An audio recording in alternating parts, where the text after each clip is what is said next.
Welcome to the StartHer podcast, dedicated to sharing stories that ignite female entrepreneurs into action. I'm your host, Elizabeth Godey, and I'm here to fan the flame of your entrepreneurial spirit. Each week, we bring to you inspiring stories of women trailblazers from around the world who have sparked change in their industries, powered their ideas into thriving businesses, and pioneered their way to success. So, whether you're an aspiring entrepreneur, a startup enthusiast, or a seasoned leader, join us as we delve into the journeys of these incredible women whose tales will surely ignite the spark in each one of us. My guest today is Dana Corey. She is a business strategist at Dana Corey Coaching, where she works with established entrepreneurs whose businesses serve local to them clients, helping them grow from from being self-employed to owning their role as CEO. Her clients stop micromanaging and become the creative visionary growth leader their business needs. Dana combines a nuts and bolts strategy, internal operating systems, and neuro rewiring, and walk beside you partnerships. Over 87% of Dana's clients double their bottom line within a year of working with her. Even better, they do that while working on a third less hours, taking regular weekends, and enjoying real vacations. Some people think the time off is a side benefit, and Dana believes that freedom is the whole point. Over the last decade, Dana has helped hundreds of business owners enjoy more freedom, make more money, and be great leaders on their own terms. Welcome, Dana. I'm so happy to have you here. Yeah, I'm so happy to be here. This is great. Well, so Dana, you and I met, what has it been? In May, I think. Yep, at an event. Yeah, we did. And it was one of the best side benefits of that trip was having the opportunity to meet you. And so with the fact that you work with a lot of entrepreneurs in your business, I of course stumbled through the introduction today. I apologize for that. My mind was working faster than my mouth was today. But even though I gave that introduction, can you walk us through a little bit more in detail about what you offer to your clients? Sure. I work with people who have been. Are you hearing a reverb? I am. It's really weird. We weren't hearing it a second ago. Okay, it went away. It's very odd. Okay, so I work with people who have been in business for a while. They've gotten through the startup phase, like the real, up all night, just doing it all. And they get to this point where they have clients, they're making money, things are happening, and they want to grow.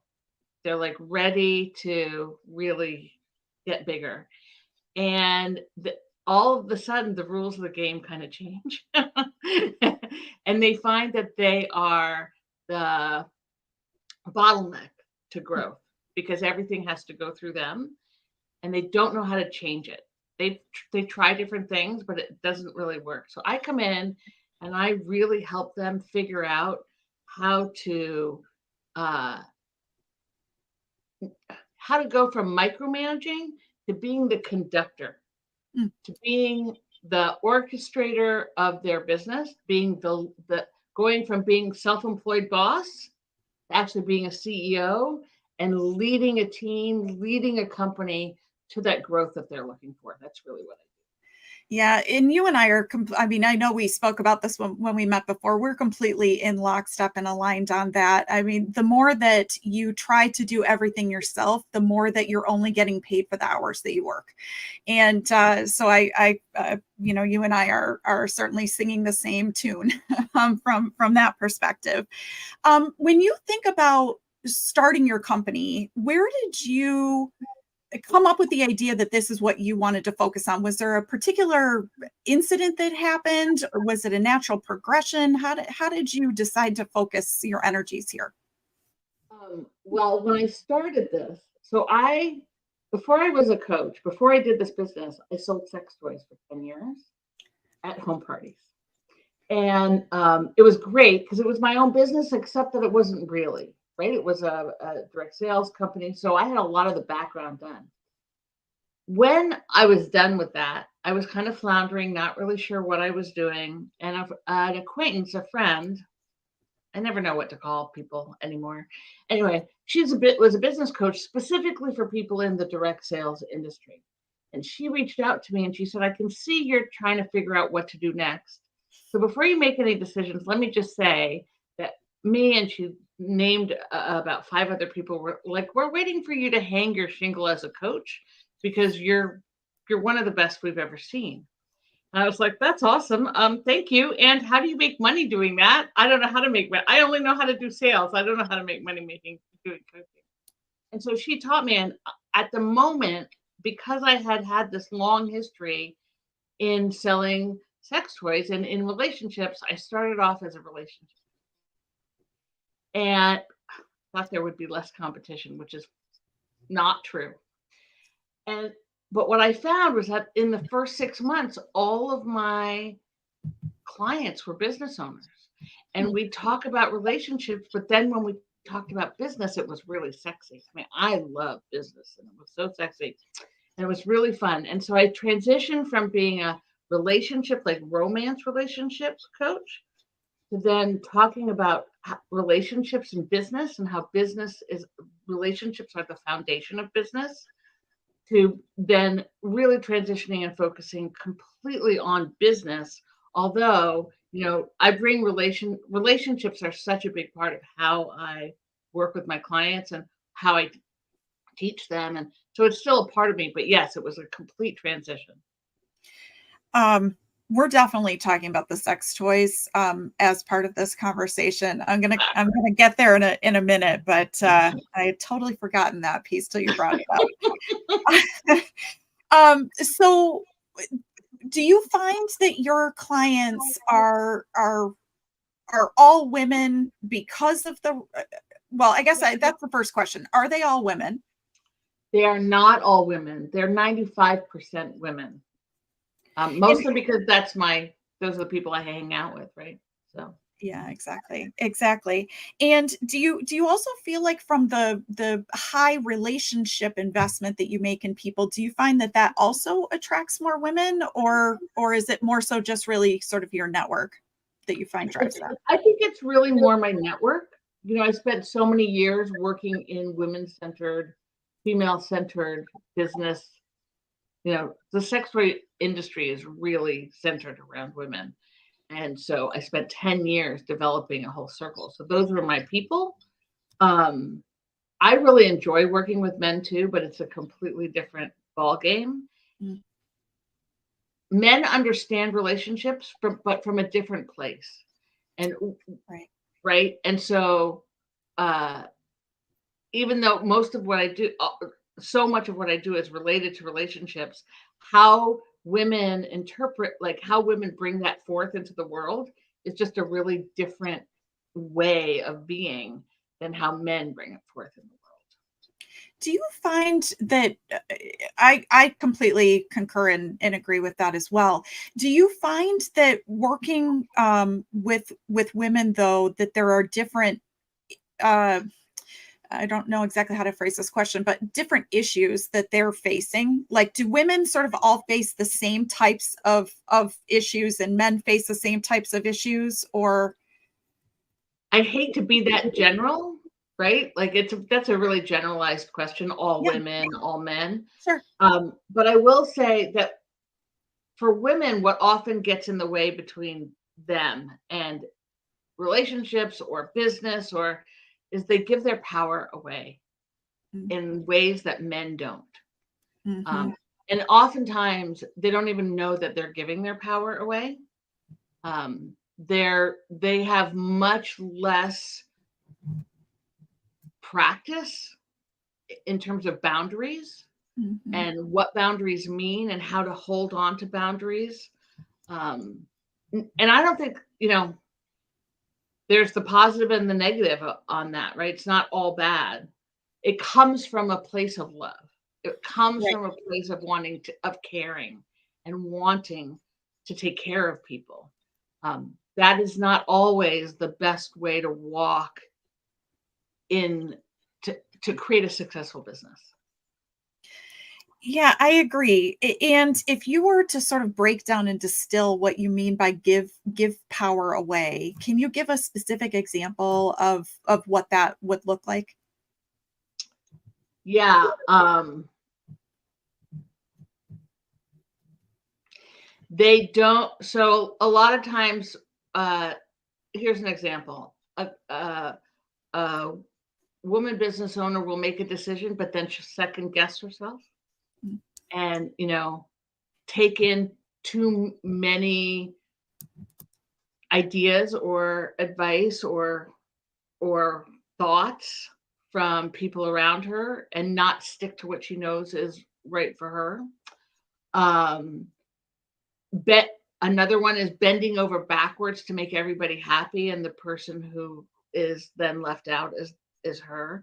I see actually a lot of this sometimes in relationship with team where they'll Mm. hire somebody. Hiring is one of the hardest parts of It growing. is. It's really hard. Not only finding the right person, but then learning how to delegate and trust that they can do the job, or trust that they can do the job better than you can do the job. I mean, right. It's hard, but a lot of times, how I explain what happens at first is a woman will hire somebody to fill a particular role.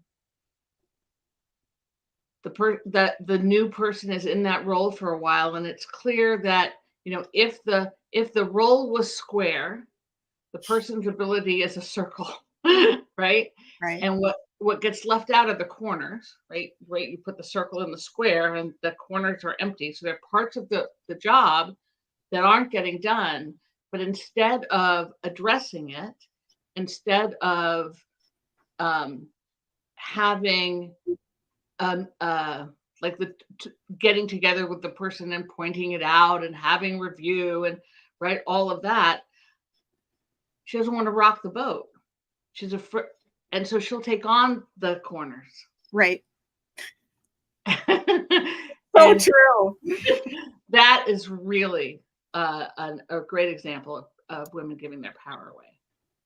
Yeah, that's absolutely true. And do you find as well with this sort of taking on the corners, right? And sort of adding that to the already full basket, do you find that women also have a hard time charging or defining what their value is? Yes, and so I have a really hard time with this statement defining your value or charging what you're worth, Mhm. because we're all human beings. We have infinity value. So when we right, so when somebody says to you, charge what you're worth, well, that makes no sense. It makes no sense.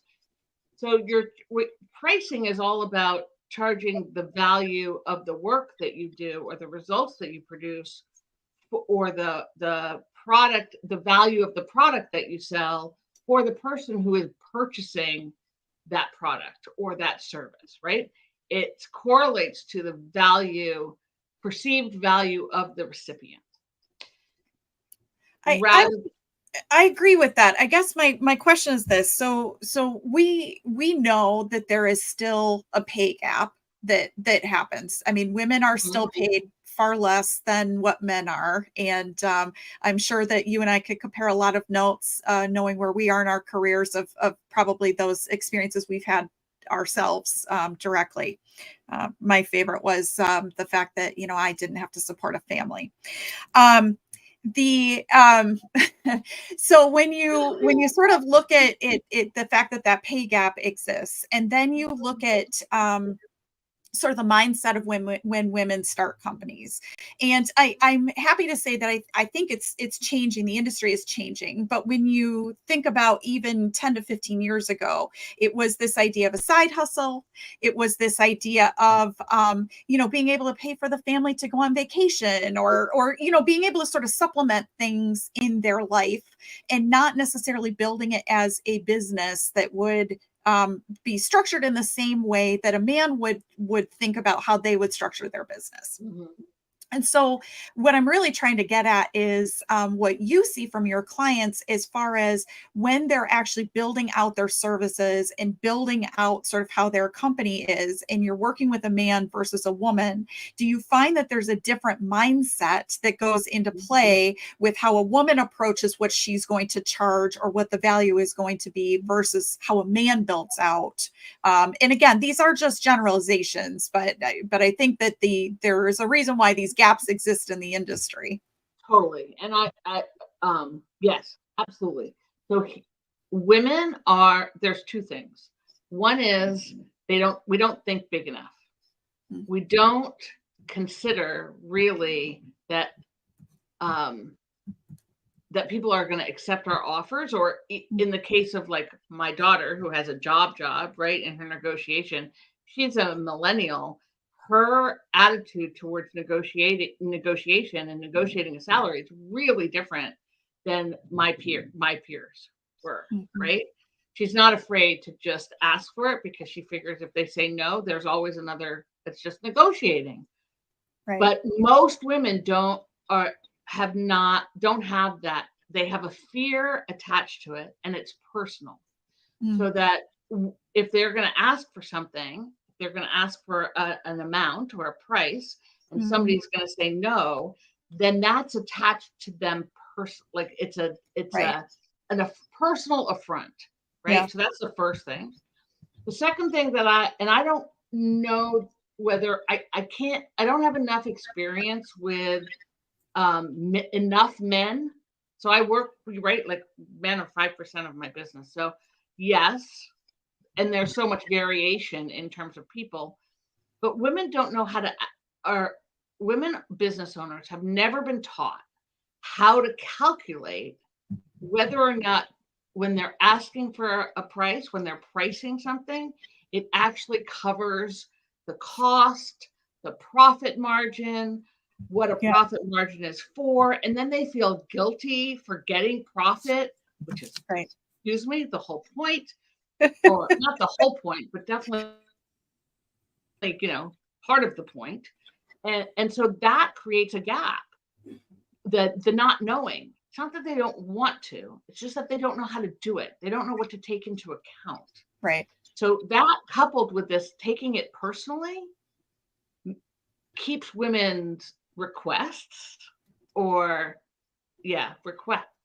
small, and so they get paid small.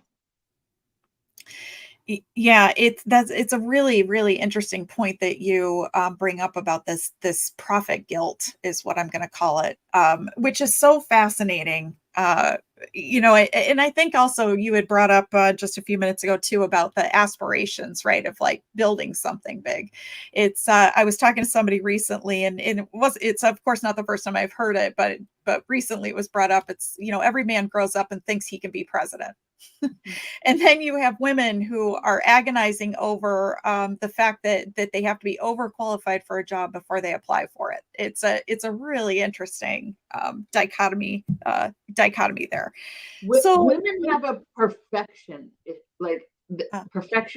issue where they feel like they can't go for something unless they're perfect in all the areas. Mm-hmm. And men don't have that. Yeah. It's true. It's true. I think our egos are just centered very differently, is how I would define it. So, ducking back a little bit into sort of like one of the foundational areas of where you started your business, which is in sex toys. My first question is, how did you end up there?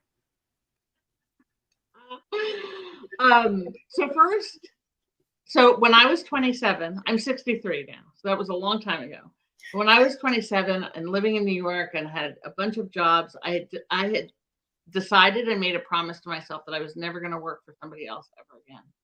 And then I proceeded to get pregnant and had kids. And so for 10 years, I was being a mom and homeschooling, and then we moved across the country. And I really needed to get out of the house.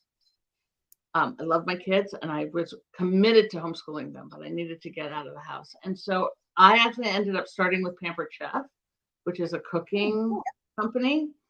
And I did that for a little extra money to have a few vacations, not Not right, just like what you said. Like that's what started it.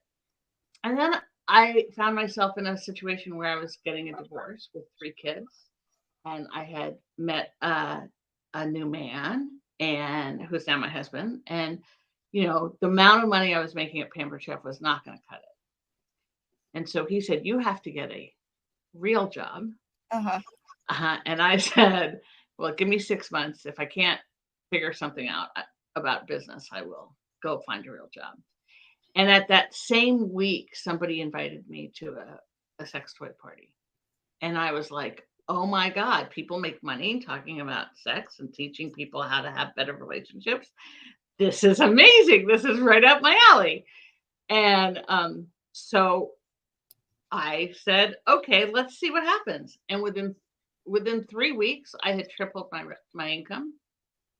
And I went on for 10 years. It was amazing. I built a huge nationwide team, was a top in sales and top in recruiting for many years in a row nationwide. And I had this team of really professional women. Like I got into it because the woman who presented at the party that I went to was like the girl next door. Right? Like she blonde hair and a ponytail, just like totally normal. No, nothing, I don't know, like it wasn't seedy at all. And so I was like, oh, well, I can make this money. I can talk about sex, which is so much fun. And I can really help people in their relationships. And, it's really empowering. And so that's how I got into it. I just ended up getting bored talking about vibrators every day for 10 years. And I needed a new challenge. Yeah, I love it. What do you think, looking back in your long career, what do you think has been the biggest surprise to you about and it could have happened at any point in time, but what do you think has been the biggest surprise to you? I think I had a sense, but I didn't really understand that business, when we choose to be business owners, what we're actually choosing is a lifelong personal development journey.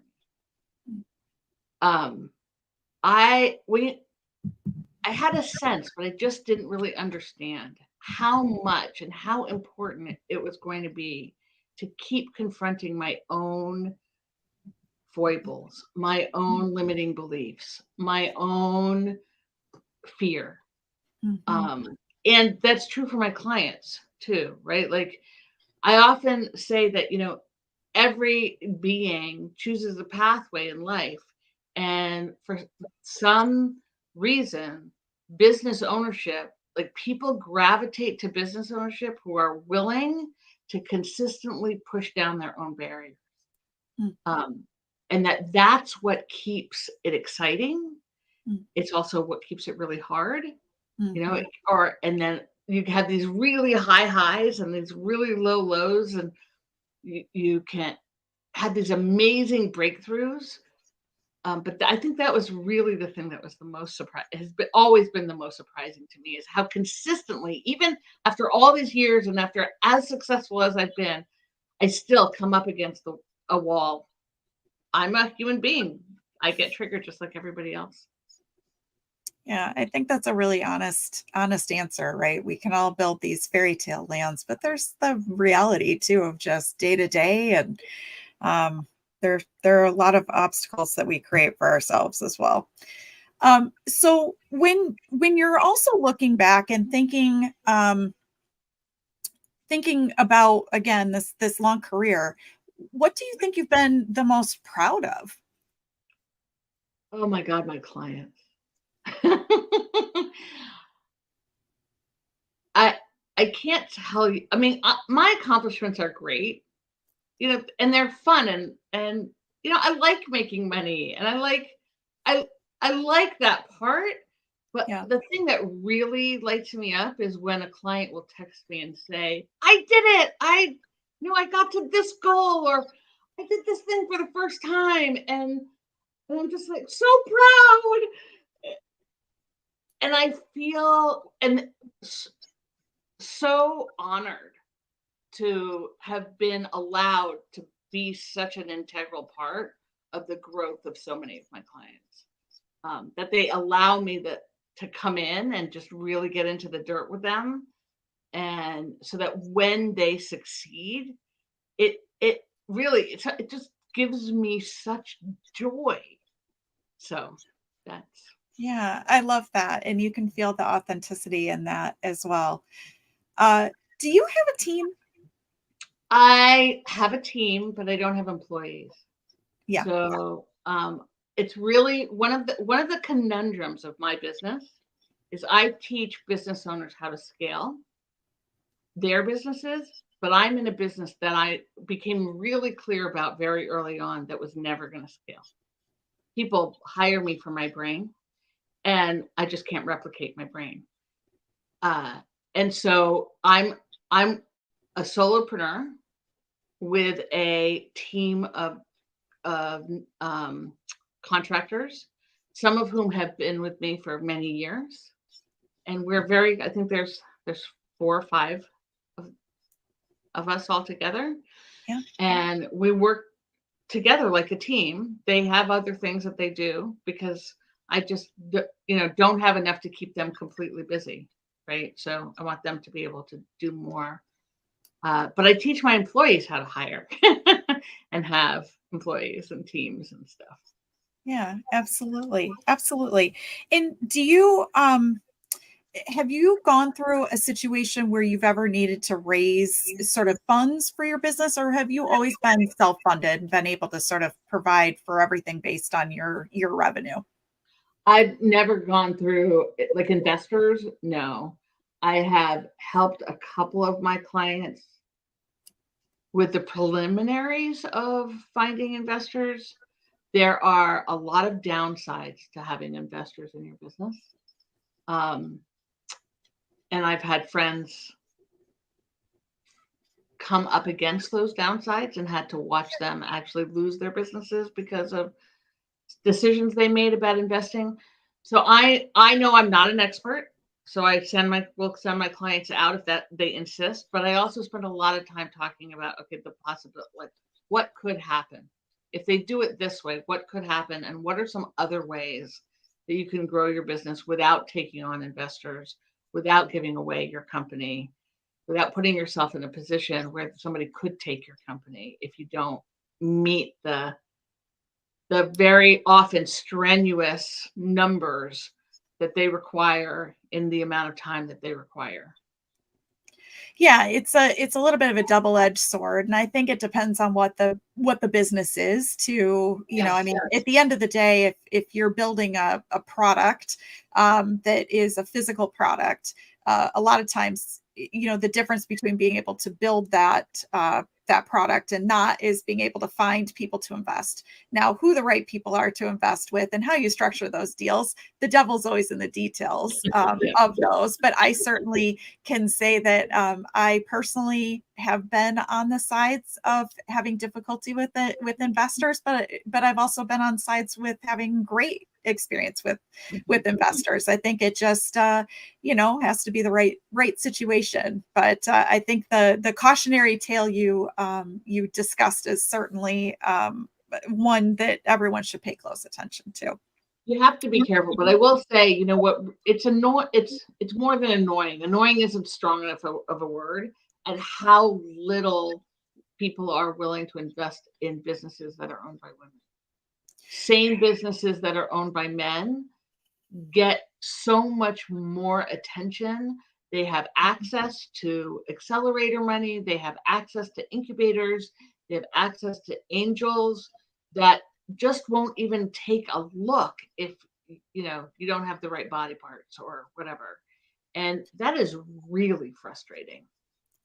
Yeah, I mean, I talk about this statistic a lot. So in 2022, less than 2% of all venture capital money was invested in a female founded business in the United States. And that was actually down from 2021. So we are definitely trending in the wrong direction. So I certainly am working to help try to solve that gap. But it's certainly a very jarring number when you actually really look at the statistics. That is, yeah, I'm not even sure what the strong word is to use, but it is not a. It's jaw dropping, I guess is how I would describe it. Especially like knowing how far we've come to know that that is such a. I mean, that's a more than 98% of money is going to men. Just seems nuts to me. And it isn't that there are that 98% of the businesses in this country are owned by men. Like that's not correlated at all. In Portland, about I don't know 5 years ago, there was a woman here who had a lot of experience with investment, and she was working really hard to create investor kind of an investor fund specifically for women. She was helping women entrepreneurs be funded, and she was doing such a great job. And then she passed away suddenly. And since that happened, like there hasn't been any real movement. It certainly not in Portland, in that arena, because she was such a powerhouse, and it's kind of like there's a void now. Well, I'm proud to say that where I'm based in Michigan, we do have some very strong support for women funding women, which is a great initiative. And there are certainly different VC funds that have come up that are founded by women that are funding women, which is great. My and I think that as women, our desire at the end of the day is we do really want to help and support each other, even though sometimes there is some competition that can rear its ugly head. But I think we do want to support each other. Where we need to be sort of bridging the gap, though, is that the bulk of the funds are not founded by women. And so we do need to sort of figure out how we bridge the gap to do more education in these larger funds, to make sure that women are getting the same opportunity as men.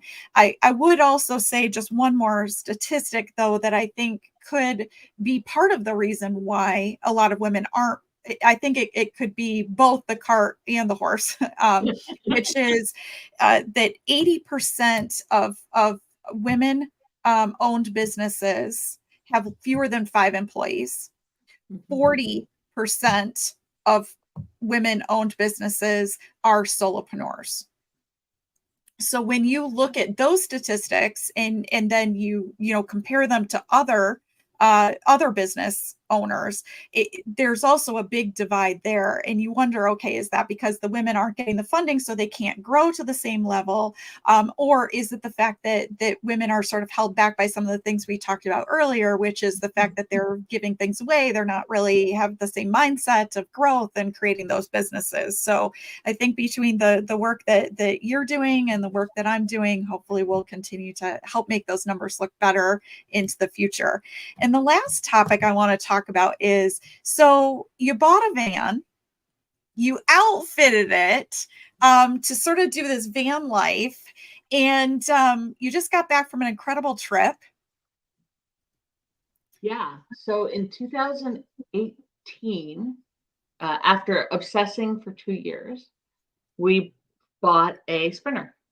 And it was a little bit converted when we bought it. There was a bed frame and there was a bank of cabinets, and we thought, okay, let's go out and play in it and see how we're actually going to use it, and then we'll design it. And so then the pandemic happened, and we designed it. Pandemic happened. We were postponed for a little bit, but my oldest son's best friend is a contractor.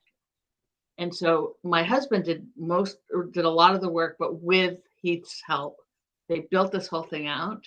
We had a cabinet maker actually make the cabinet so that they would, because Heath wouldn't do it. He's like, no, I'm not doing the cabinet. So, and now every summer we go for anywhere from 4 to 6 weeks. We just got back from a 5-week road trip in Canada, in BC and Alberta.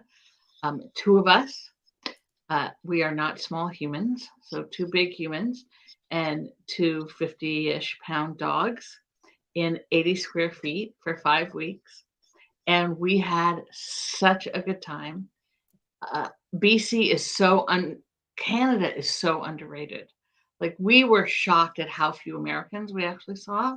Hmm. It is stunningly beautiful everywhere you go, from the middle of Alberta, which is like Banff and Jasper, over to the West Coast.